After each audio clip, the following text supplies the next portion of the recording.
Ryan Reynolds here from Mint Mobile. I don't know if you knew this, but anyone can get the same premium wireless for $15 a month plan that I've been enjoying. It's not just for celebrities. So do like I did and have one of your assistants switch you to Mint Mobile today.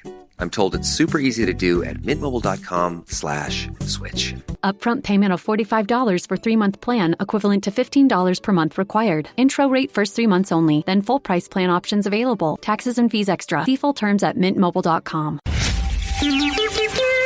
It's the 77 WABC News Hour. Sponsored by Secure Cash, LLC. Talking the news with Noam Laden. All the news you need to know with Joe Nolan, traffic, Justin Ellick, sports. And now, Talking the news with Noam. On 77 WABC. Yes, that's me. Good morning. It is Monday, May 12th. Your forecast from the 77 WABC Weather Center. A mix of sun and clouds today. High 72.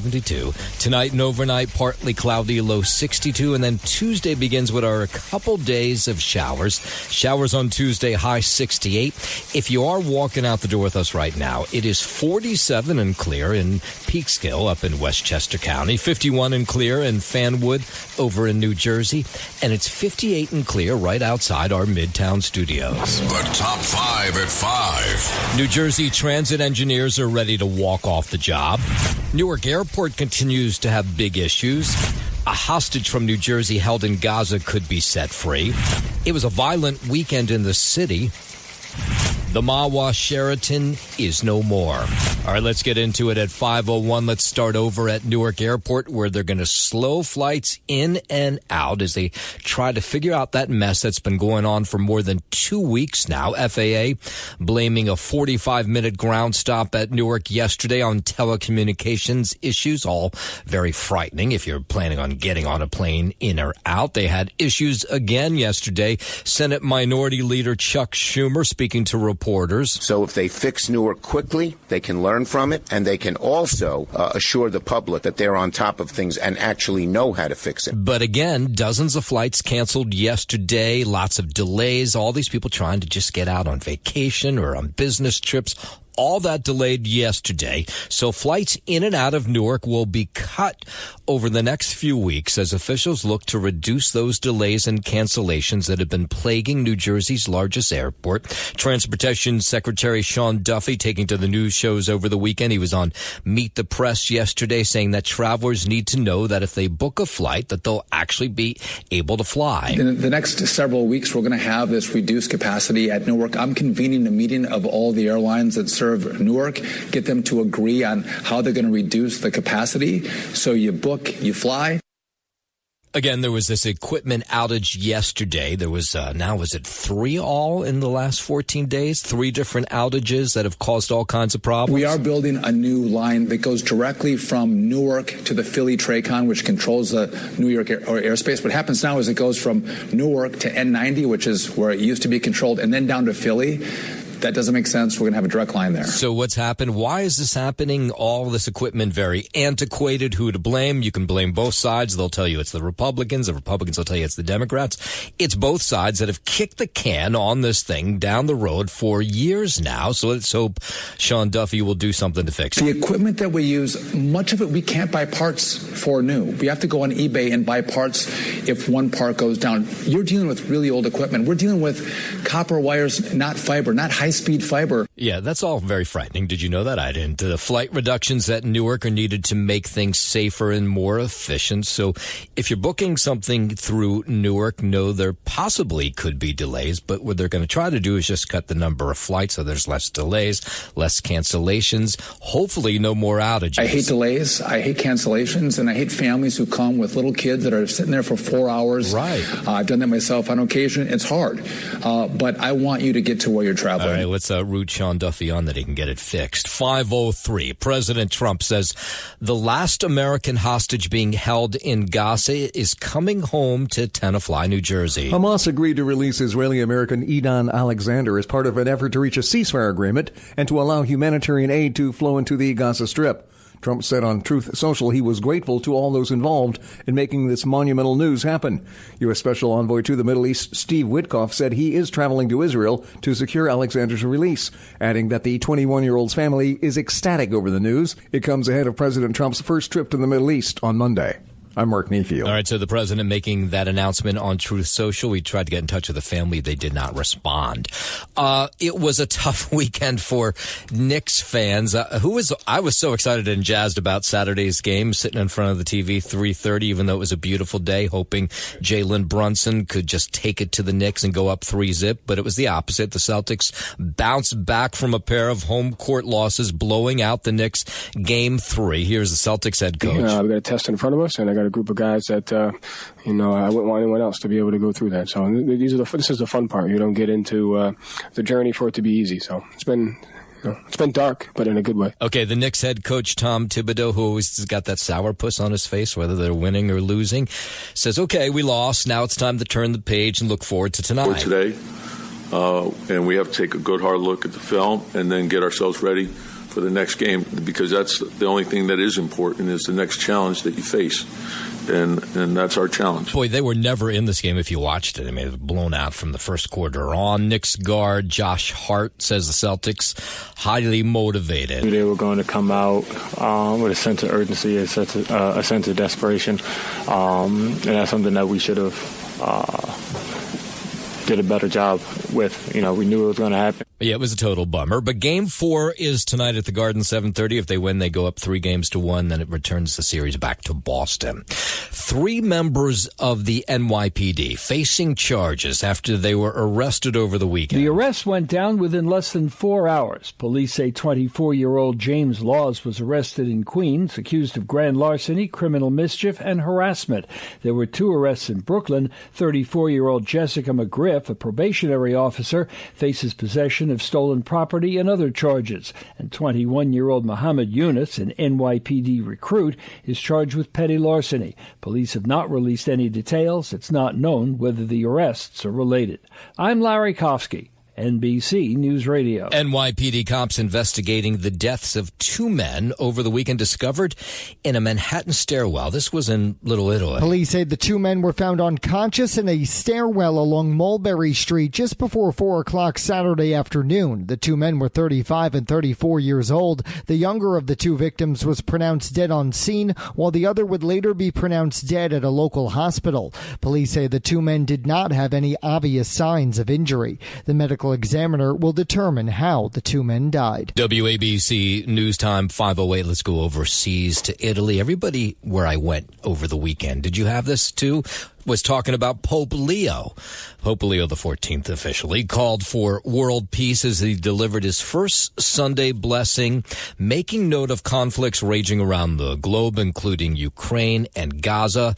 The Archbishop of Chicago telling ABC this week that Leo, who was born in Chicago, is in a position to make a big difference. It'll give people another opportunity to take a second look at what Francis was saying, but now in the words and the voice of an American who speaks like an American. I think that's going to be very powerful going forward. Yeah, and I think that's why American Catholics, Americans in general, are excited about Pope Leo, because they understand where he comes from. A guy who went to Villanova, from Chicago. There's that. Did you see that video over the weekend, viral video of him at a White Sox game in 2005. That was kind of fun to see. Speaking from the balcony of St. Peter's Square, the first American pope also wished women worldwide, including those in heaven, Happy Mother's Day. Haven't heard that before. Earlier, the pope celebrated a private mass near the tomb of St. Peter's, and the archbishop back in Chicago, actually he's in Italy with Leo, talking about this. I think he's going to help complete and complement our political agenda. He'll talk a lot about the immigrants as well, because he knows about the sufferings of people and the real needs that they have for a better life. He knows that those people need an option, and he'll call for, I think, as the bishops have in the United States, fixing this broken immigration system. And that Chicago Archbishop also says he believes Pope Leo will reach out to victims of church sex abuse scandals. He has a record of meeting with victims, of reporting things to authorities, of doing the investigations, and also reaching out to heal victims. I'm confident that he will move in that direction. And we were talking over the weekend to Michael Lovett-Calder. He's a theology professor, University of San Diego. Says, there's this immediate connection to an American pope for Americans, because we've never had this before. Somebody who has that shared experience, somebody from Chicago, somebody who went to college in Philadelphia at Villanova University, who did graduate studies in Washington, D.C. So there's an excitement there, I think, an affinity and a real enthusiasm. Yeah, and Michael believes that Pope Leo seems to be focused on helping people with individual faith rather than overall Catholic doctrine. I think in the United States, it will lead to greater excitement. There's something just sort of unique about being able to recognize the Pope as somebody a lot like us. Yeah, the excitement's already there. He seemed to have a preference for people who are most passionate about being pastors, meeting people where they are, and encouraging them to grow in their faith. So not necessarily emphasizing doctrine, but emphasizing relationship with Christ. And Michael, this theology professor, University of San Diego, saying what everybody else is saying is that this pope will likely try to help migrants around the world. Leo XIV, based on his long experience in Peru, is an advocate for migrants and refugees. So just as Pope Francis often advocated for greater respect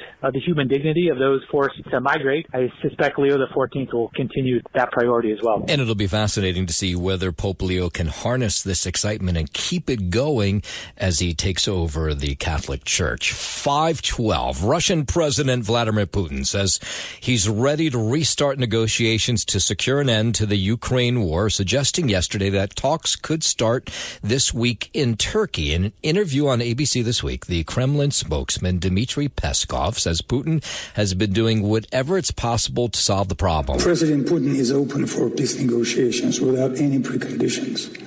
And this is what he was proposing for last couple of weeks. So this all took place after leaders of Britain, France, Germany, Poland, they visited Kyiv on Saturday to meet with Ukrainian President Zelensky to put pressure on Moscow to agree to a ceasefire.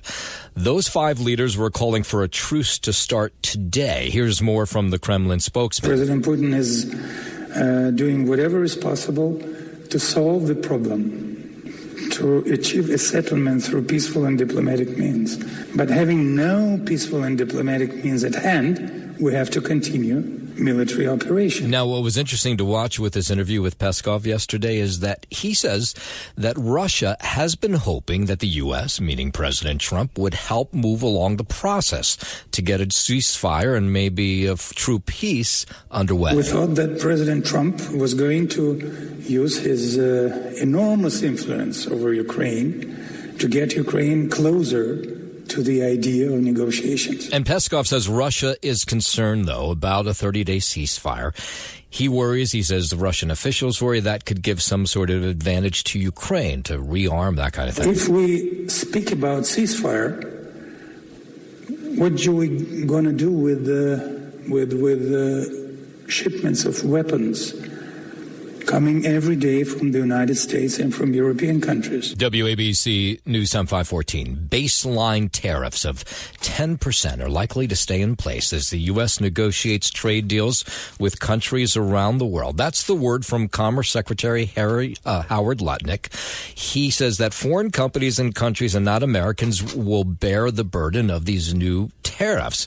But there was a lot of talk over the weekend. Communication with China apparently went well, with communications with other countries on tariffs went well as well. We do expect a 10% baseline tariff to be in place for the foreseeable future, but don't buy the silly arguments that the U.S. consumer pays. Businesses, their job is to try to sell to the American consumer. And Lutnick says trade talks with China and Switzerland this weekend went well, but he didn't really get into any detail. President Trump described the meetings over the weekend as very good, saying that great progress was made. Lutnick was optimistic but would not give any specifics. There's a lot to accomplish. There's both a lot to take care of and get off the table, and they're working hard at it. At the end of the day, they felt good. The president felt good, and I'm going to leave it to them. And Letnick says trade deals with other countries will help American businesses at the end of the day. Of course, we're going to have our shelves full of wonderful products made around the world, but we're going to make sure on their shelves that American products are finally given the fair treatment that they deserve. All right, so we'll see how the markets respond to this. Of course, be with us at 9:30 for the opening bell. 5:15, let's head over to the 77 WABC Sports Desk. Happy Monday. Good morning, Justin Alexander. Happy Monday. Good morning to you, Noam Laden. We'll start here on the diamond out in Queens. Francisco Lindor hit a go-ahead homer to start a 4-run 8th inning, and the Mets beat the Chicago Cubs 6-2 to avoid losing their second home series this season. Mark Vientos homered off Chicago starter Matthew Boyd to give the Mets the lead in the 6th and added an RBI single in the 8th. Brandon Nimmo padded the lead with a 2-run homer off Gavin Hollowell. The big inning gave the Mets a 15-4 home record and their 8th series win at Citi Field so far. Coming up next for the Mets, the lefty David Peterson gets a start in tonight's opener of a 3-game series against the visiting Pittsburgh Pirates. First pitch is scheduled for 7:10 p.m. from Citi Field. Out west in Sacramento, Aaron Judge had 4 hits to get his average back above 400, and Ben Rice hit a grand slam to lead the Yankees to a 12-2 victory over the Athletics. Judge hit a 2-run single in a 5-run second inning against former teammate Luis Severino and added hits in his final 3 at-bats to raise his average on the season to .409, the 4th highest ever for a player with at least 14 homers in the first 40 games of a season. Ryan Yarborough allowed 2 runs in 5 innings in his second start of the season to get the win. Paul Goldschmidt had 3 doubles and has now hit safely in all 19 road games he has played this season. The only other Yankees to do that are Derek Jeter with 23 straight to open the 2007 season, and Jack Lelyvelt with 21 in the year 1912. We all remember that. Up next for the Yanks, they'll open a 3-game series in Seattle tonight against the Mariners. First pitch is set for 9:40 p.m. with Clark Schmidt scheduled to start for New York. And we're looking ahead to tonight on the hardwood at the Garden, 7:30 p.m. tip-off for Game 4 of your Eastern Conference semifinal series between our New York Knicks and the Boston Celtics. The Knicks, of course, getting clapped around in Game 3 on Saturday afternoon. I mean, it was the one thing I said they couldn't do was lose by a formidable amount like that. 22 points, I think it was, something like that. So they'll have to bounce back here in Game 4, looking to go up 3-1. The Celtics in Game 4, 6.5-point favorites. And some news here out of the NFL, surprising news on Saturday. Now, former New Orleans Saints quarterback Derek Carr suddenly retired from the NFL. The retirement frees up a competition in the quarterback room between second-round pick Tyler Spencer Rattler, and Jake Haener. Carr's retirement ends a month of uncertainty about his future due to a right shoulder injury in his throwing arm. The news of his injury was made public in early April before the beginning of the team's offseason workout program. But Carr and the Saints had been publicly quiet about the details of it until Saturday. According to the team, surgery was an option, but that would have put his 2025 season in jeopardy, with a possibility Carr would never return to his previous level of strength and function. He said he decided to retire instead after consulting with his wife, Heather. That is your Sports Gnome, and I'm Justin Ellick on 77 WABC. Business owners, make your cash secure again with Secure Cash LLC. Transporting your business's cash safely in armored trucks. SecureCashLLC.com.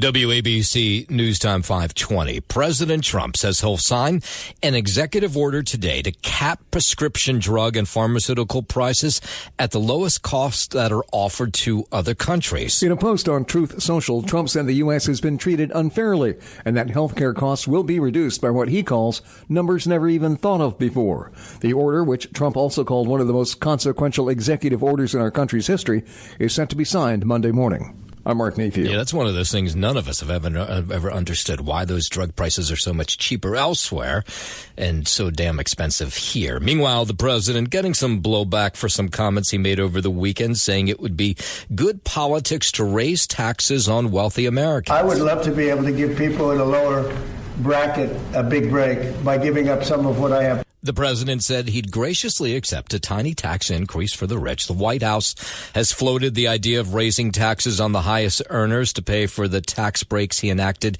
in 2017. While Trump calls raising taxes on the wealthy a redistribution, he does not think congressional Republicans will agree to it. I actually think it's good politics to do it where richer people give up, and it's a very small, it's like a point, but they give it up to benefit people on lower income. White House now previewing President Trump's upcoming visit to the Middle East. Press Secretary Caroline Leavitt says the president's going to reaffirm his commitment to a free and prosperous Middle East during this trip. Where the United States and Middle Eastern nations are in cooperative relationships and where extremism is defeated in place of commerce and cultural exchanges. The president will visit U.S. troops at the air base in Qatar, the largest U.S. military base in the region. He'll also be in Saudi Arabia and get an update on the Israel-Gaza war ceasefire talks. President Trump will return to re-emphasize his continued vision for a proud, prosperous, and successful Middle East. President Trump will land in Saudi Arabia on Friday, and what may be the most valuable gift ever extended to the United States from a foreign government, the Trump administration is preparing to accept a super luxury Boeing 747 jumbo jet from the royal family of Qatar, a gift that's to be available for use by President Trump as the new Air Force One until shortly before he leaves office, which apparently, at time, the ownership of the plane would be transferred to the Trump Presidential Library Foundation. This is what sources are saying about this proposed agreement. The gift is expected to be announced this week when Trump visits Qatar on the first foreign trip of his second term. He actually toured this plane, which is opulent, what we've been told. It's been known as a flying palace. The plane was actually parked at West Palm Beach International Airport in February, and the president liked it when he saw it. And so now this is a gift from a foreign power. It'll be interesting to see if they're able to keep this plane at the Trump Library, right? If they fly it as Air Force One, can they then move it into the Trump Library? Is that legal? That all, I guess, will have to be sorted out in the weeks and years to come. 524, Rumeysa Atsturk, the Tufts University student held at an ICE detention center in Louisiana for a month and a half after her arrest on the streets of Somerville, now back in Massachusetts after bail was granted by a federal judge over the weekend, saying the government had not proved she was a threat. During a press conference after her arrival at Boston's Logan Airport over the weekend, Senator Ed Markey was there to welcome her home, discusses the attention to the case. We're putting the spotlight on this, and we can feel the rallying of the American people behind it. We're putting a spotlight. And in Rumeysa's case, we tried to put a Klieg light on her because she represents so many other thousands of people who right now are sitting behind bars. Ozturk's legal team and lawmakers supporting her called her release a win for due process, but stressed that she should have never been detained in the first place, and the government was never able to show any truth to the allegation that she supported Hamas. Illegal immigrants convicted of murder would be eligible for the death penalty under a bill that's being brought to the floor of the Senate by Senator John Cornyn. This is just an outrage and something that people think cries out for justice. Texas Republican says that violent crime committed by illegal immigrants is happening too often. He pointed to the murder of Jocelyn Nungari, the 12-year-old who was brutally killed by two men from Venezuela. Cornyn says this would be an important check on states that have soft on-crime policies. Particularly in states that do not vigorously pursue the death penalty for murder cases by an illegal immigrant. Cornyn says, unfortunately, there's just too many cases when someone in the country illegally commits murder. Maybe this would dissuade them from doing that. Well, you've heard some of the names, Jocelyn Nungari, for example, but there have been many more. 526. While we're down in Washington, House Speaker Mike Johnson says he's optimistic about the midterm elections of 2026. Appearing on Fox News is My View with Laura Trump, the GOP leader believes there's room for the party to add to their majority. Now, there's only 2 times in the last 90 years that a sitting president has picked up seats for his party in that first 2-year cycle after he's elected. A lot of reasons for that. But Donald J. Trump is going to make history in this way, and we are as well. The 2 times a president has gained seats in the House and Senate was President FDR in 1934 and President George W. Bush in 2002. Speaker Johnson also railed against his colleagues across across the aisle, calling out Democrats for not helping President Trump's America First agenda. The GOP currently have a 7-seat majority in the House. I'm Liz Radabali for 77 WABC News. An investigation underway after a homeowner in Woodland Hills, Los Angeles, found home security footage of an Amazon driver defecating on their front porch. Well, that's just gross. The video footage shows the Amazon delivery driver dropping off a package, then dropping their shorts to leave behind the smelly delivery. According to the homeowner, Amazon's response to the incident was not apologetic. The homeowner also got video footage of a soiled paper towel that was left in a planter just outside the property. I'm John Fink. Yeah, okay. 527 traffic, transit on the 7s. Here's Joe Nolan. I give him credit, though, the way he reported that. He did it as gently as he could. Yeah. He left a soiled paper towel behind. Right. Yeah. And the stinky delivery. Yeah, that was funny. Yeah. It's the 77 WABC News Hour. Sponsored by Secure Cash, LLC. Talking the news with Noam Laden. All the news you need to know with Joe Nolan, traffic, Justin Ellick, sports. And now, Talking the news with Noam on 77 WABC. Yes, that's me, 5:35. Good morning. It is Monday, May 12th, my lovely wife's birthday. Happy birthday. Your forecast from the 77 WABC Weather Center. Mix of sun and clouds today, high 72. Tonight and overnight, partly cloudy, low 62. And then Tuesday, showers, high 68 if you are walking out the door with us right now. So thank you very much. It's 47 and clear in no, that's not right. Let's start this again. If you're just walking out the door with us right now, thanks for listening to us. It's 47 and clear in Peekskill. There we go, up in Westchester County. 51 and clear in Fanwood over in New Jersey. And it's 58 and clear right outside our Midtown studios. We'll start this half hour over in New Jersey. We're New Jersey Transit. And it's train engineers heading to Washington, D.C. this morning to meet with a federal mediator in hopes of averting that rail shutdown. Engineers want more money. They say they'll walk off the job on May 16th. The two sides were going at each other over the weekend. If that offer for $172,000... I should point out the first people you'll hear from is the union. The second is the head of New Jersey Transit. If that offer for $172,000 a year base wage is on the table, I'll come upstairs and sign it right now. I'm also deeply concerned about Tom Haas, the general chairman, about the BLET. I'm worried about his health. I'm worried about his mental health. Okay, so he's asking, there's the president of New Jersey Transit saying that the mental health of the head of the union of the engineers is not so great. So it'll be interesting meeting when they meet in D.C. this morning. Locomotive engineers are over 15% behind what Long Island Railroad and Amtrak and PATH engineers make. I made a deal in good faith. They can't come back and say, now we want more than where we started with when the negotiations started. Now, the two sides have clashed over numbers. New Jersey Transit says engineers on average earn $135,000 a year. The agency says it's offering a deal that would pay engineers $172,000 a year by 2027. We are about to spend $4 million a day.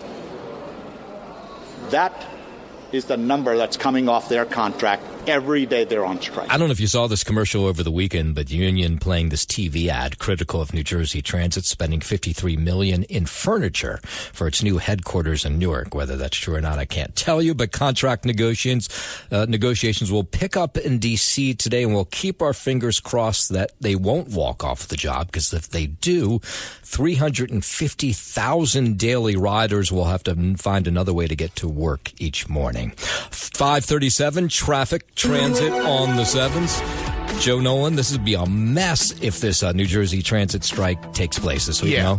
Yeah, absolutely. I mean, because the buses that they have ordered are only going to take about 20% of the amount of people that normally would go on New Jersey Transit. So, that Friday won't be a big deal at all, probably. But Monday and then every day after that, it just progressively gets worse if the previous transit strikes that we have had. I mean, we haven't had one in a long time. That's one of the advantages of having an old guy like me doing the traffic. is that I've been through a few of these. So again, we'll wait and see what happens. Plus the fact you and I have to work a lot harder. That is true. But the good thing is, because you've been doing this for so many years, you will tell people like nobody else will how to get around it, or maybe get into the city if they need to do that. Yeah, there'll be a lot of different ways you can do things, so we'll get into that if we need to. Hopefully we won't. Hopefully they'll figure all this out. WABC News Time 5:40. Let's keep our fingers crossed that this story is true. Hamas says Edan Alexander, the kid from Tenafly, New Jersey, who's been held against his will in Gaza since October 7th, 2023, will be released today as part of an effort to establish a ceasefire, reopen the crossings into the Israeli blockaded territory, and resume delivery of aid. The Hamas made a statement last night. They didn't specify when this release would take place, but President Trump said on social media last night on his social media site, Truth Social, that it would happen today. Of course, Alexander is an Israeli-American soldier. He grew up in Tenafly in the U.S., then moved to Israel when he was 18 to join the Army. He was abducted from his base October 7th, 2023. His mother, she was on News Nation yesterday, and here's what she had to say. Everyone in Jersey waiting for him, and I cannot wait to this day, like that they're going to tell me, okay, Yael, you need to come to Israel to get Edan back. Now, we have not seen anything of Edan except for a short hostage video that was released by Hamas a while back. I'm an American, Israeli citizen, currently being held captive in the Gaza Strip. In that video, he pleaded for his life. Alexander's parents did not have immediate comment outside this interview they did with News Nation, but he graduated high school in 2022 in Tenafly, and that's when he enlisted in the Israeli military. He told us to stay strong, so my message back to him, you stay strong, survive, and we're coming for you. Now, that was Edan's father back in March when that video was released. 59 hostages are still inside Gaza, around a third of them believed to be alive, after most of the rest were released in ceasefire agreements or other deals. Here was his mother again on News Nation yesterday. We see the difference between him and Biden. She's talking about Donald Trump. I think he maybe speaking the Middle East language. I don't know. All right, so we'll have to wait and see. Let's keep our fingers crossed they do release Edan Alexander today. 5:43, out to Long Island. A fiery single-car crash yesterday in Bethpage killed 3 inside a vehicle. Detectives say this 2022 Dodge Durango was driving on Stymus Avenue when it hit a tree, caught fire. It was about 1 a.m. A neighbor telling News 12 she heard the crash. I ran, and all you could see is that car totaled, and it was just destroyed. And neighbors telling us that this area near Plainview Road can be incredibly dangerous for drivers, and that they've seen crashes there before. It's a blind turn. You know, I've been involved in accidents because of it. Several of the residents around here have been in accidents because of it. You reached out to police yesterday for the names of these 3 killed. They did not release them. I guess it's probably pending their investigation and notification of their families. It's a shame, you know. It's I hear it happened in the middle of the night, and you know, it's very dark. It's it's a small. It is a community here. It's a neighborhood. When we know the names of the victims, of course, we'll pass them on to you. 5:44 from Long Island to Staten Island. 3 officers injured after shots were fired on Staten Island. This was about 7:30 last night, Richmond Avenue in Port Richmond. Police say a Nissan SUV fled a police stop and was stopped by another marked police vehicle. The 31-year-old suspect then fired shots from inside his vehicle, striking the marked police vehicle. What we're being told now, thank God, none of the officers were hit by the gunfire, but the 3 officers were taken to the hospital for minor injuries from the shattered glass from that shooting. 5:44, it was a pretty violent weekend in the city. A man killed in a stabbing after a dispute on an MTA shuttle bus in Brooklyn yesterday. Police say it happened. This was a J90 shuttle on Crescent in Cypress Hills. It's 2 o'clock in the afternoon. A 41-year-old man stabbed in the abdomen, taken to Brookdale Hospital, where he was pronounced dead. We don't know the motive for this. Police have gone through cameras from the bus to find the suspect, and a motive so far, nothing. It wasn't something like, the guy was looking for him. No, they had something in the bus, and they started arguing, and someone pulled out and stabbed the guy. I don't think he was looking for him to do it in the bus. I doubt it. There's no way. That was someone who was on the bus. A Camry on a nearby home captured the sirens wailing when the stabbing occurred. Neighbors heard the screaming. It was just like screams, like very loud. Like if you hear it, you would obviously want to know what happened. Now, this was one of these J90 shuttle buses. It was replacing the J trains on weekends, which in some places they're just not rolling. And so now you have these people who they say they take the bus because they feel safer doing that than going down below, but now they're questioning that. Unbelievable. I didn't expect this on a Sunday, you know. Rare you see that. But now, no, I'm scared to take the bus because you never know, like, what can happen. And I'm with my 2 kids by myself. I feel like it's not safe. Yeah, so police haven't determined what the argument was about, and they haven't found the person who stabbed that individual. They haven't released his name either. 5:46. Let's head over to the 77 WABC Sports Desk, and here's Justin Alec. Thank you, Noel Maladen. We'll start here on the diamond in Queens. Francisco Lindor hit a go-ahead homer to start a 4-run 8th inning.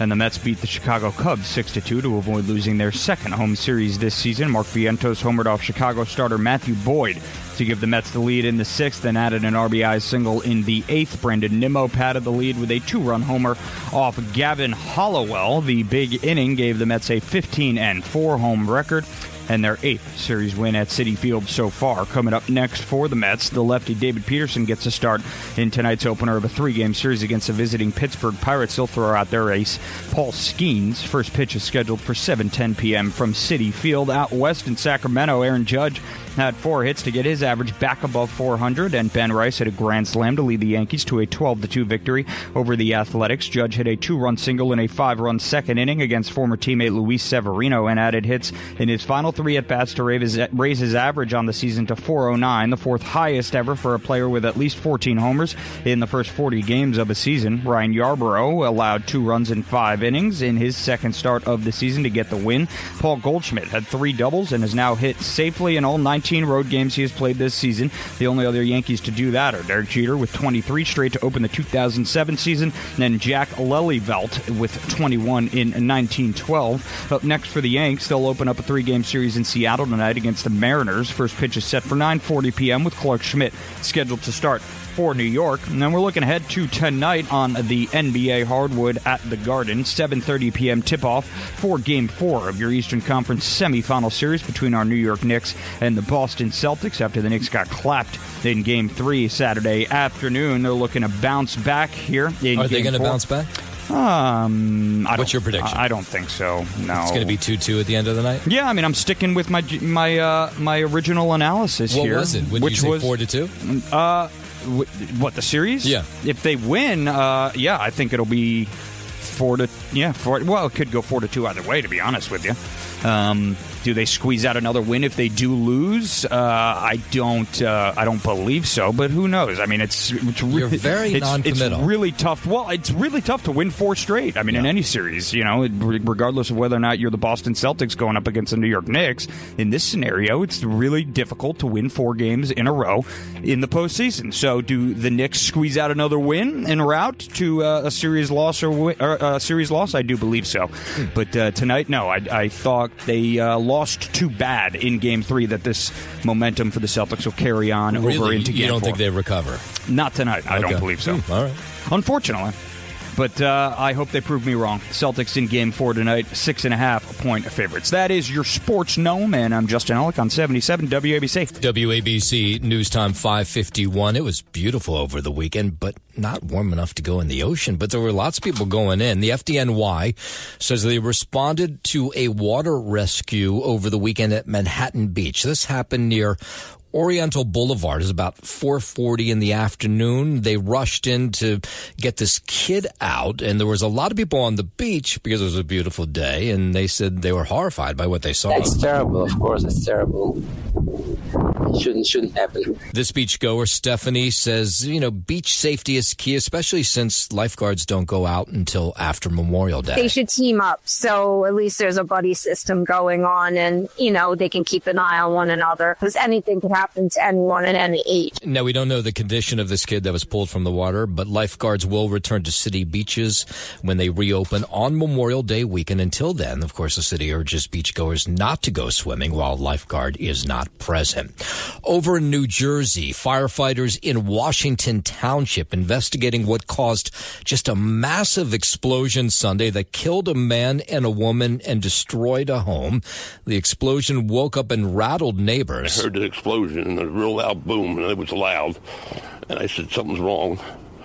And as soon as I opened the bedroom window and the curtain, you could see the whole house was in flames. The bodies of a woman and a man who have not been publicly identified were recovered from the remains of the home on Sunday. This was on Tranquility Court in Washington Township. I know there's a lot of Washington Townships in New Jersey. This is the one that's in Gloucester County.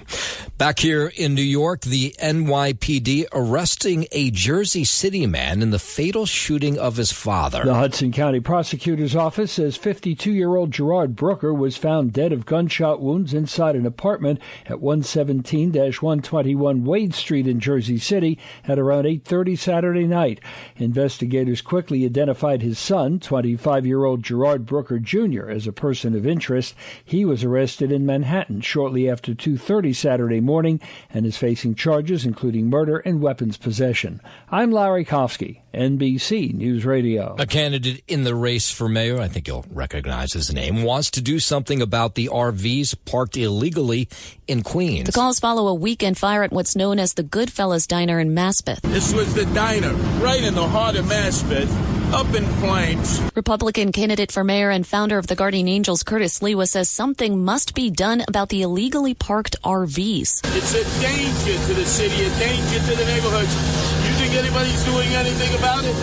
When I'm mayor, all those RVs get towed off the streets. No reports of any serious injuries. The diner also suffered a fire in 2018 and was also featured in another Scorsese film, The Irishman, in 2019. I'm Liz Radabali for 77 WABC News. 5:54, former New Jersey Senator Bob Menendez sentenced to 11 years in prison for accepting those bribes in cash offered in gold and money, is getting 11 more days of freedom. Federal judge has agreed to push back the date Menendez is scheduled to report to prison. He'll go from, it was supposed to be June 6th, now he'll have till June 17th. Menendez had requested a delay in order to attend the wedding of his stepdaughter, which is reportedly scheduled for early next month. I wonder if the rest of us would get that if we asked for it. I don't know. I'm just throwing that question out there.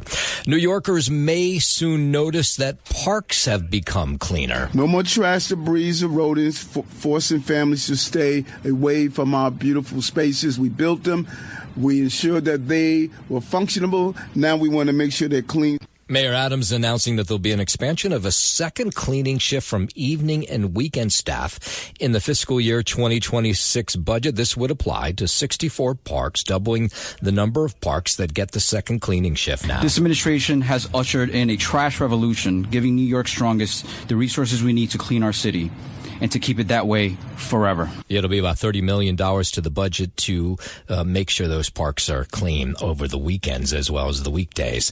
Neighbors in Brooklyn trying to solve the mystery of a beloved cat stolen from a local bodega. The cat's owner believes new video could help solve the case. This beautiful 5-month-old Persian cat named Snowy was stolen last Thursday night from the Prince Deli in Flatbush. Ali Alassi is the store manager. He also owns Snowy. It's like it's a family member for the whole neighborhood. Everybody likes this cat. It's well known in this area. Everybody knows the cat that's belonging to the bodega. Yes, a surveillance video just outside the front door shows Snowy in the arms of a stranger, but police think that stranger then dropped the cat off somewhere, so nobody knows where it is now. It's horrible because I have a pet. I have a cat at home. If somebody will steal it, I don't know what to say. I feel the same way about my dog. I'd smack that person around. Alessi has a message for anyone that has his cat today. He threw it. He threw the cat like after 3 blocks. My message is, please, bring it back. He's a family member. Yeah, so far nobody's dropped off that cat. And over the weekend, the iconic Mahwah Sheraton Hotel was imploded. The implosion took place about 7:30 a.m. on Saturday. Here's what it sounded like.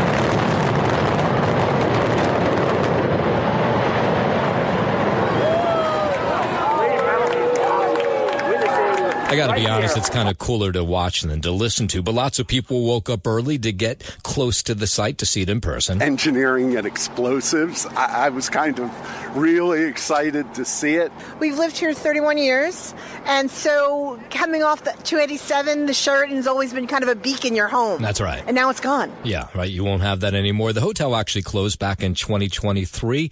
Now they're going to take this space and turn it into 2 large warehouses.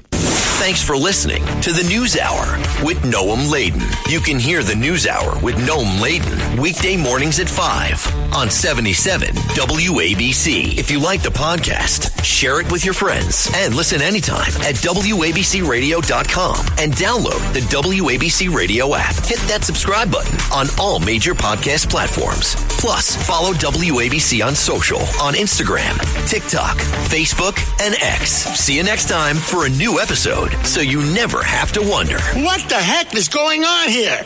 If your brain is at full capacity with to-dos, birthdays, and dinner plans, meet Skylight Calendar. It syncs your entire family's schedule onto a sleek digital display, so you focus on important things like where you left your coffee. Right now, Skylight is offering our listeners $30 off their 15-inch calendars by going to skylightcal.com/talk. Go to skylightcal.com/talk for $30 off your 15-inch calendar. That's SKYLIGHTCAL.com/talk.